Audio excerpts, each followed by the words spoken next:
উপরের এই বাংলোটার দিকে তাকিয়ে একটু থামুন। এই জায়গাটা নিস্তব্ধ, পাহাড় আর জঙ্গলে ঘেরা।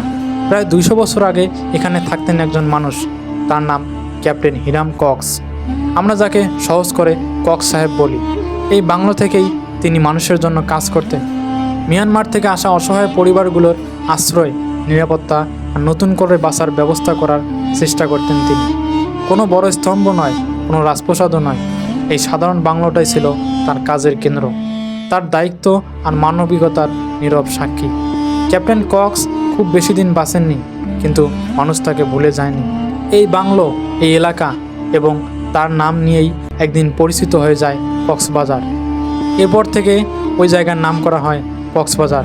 আজ আমরা সেই কক্সবাজারে গিয়ে সমুদ্র দেখি, ছুটি কাটাই, ছবি তুলি, কিন্তু এই বাংলো আমাদের মনে করিয়ে দেয় একটি জায়গার ইতিহাস অনেক সময় শুরু হয় একজন মানুষের দায়িত্ববোধ আর কাজ দিয়ে।